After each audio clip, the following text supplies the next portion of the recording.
राजभवन पहले राज यानी ये किंगडम का ऐसे इम्प्रेशन होता था, मगर अभी डेमोक्रेटिक सिस्टम में आम पब्लिक का इलेक्टेड का एक होता है, इसलिए ये राजभवन को नाम चेंज करते हुए लोक भवन के नाते तय किया है।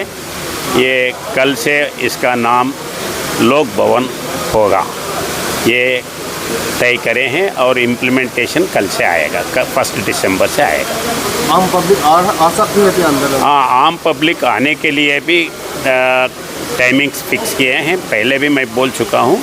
वो कितने बजे कैसे आना, ये भी फॉर्मालिटीज़ डिसाइड करके वो भी आम पब्लिक को आने के लिए हम अलो करेंगे। Thank you sir.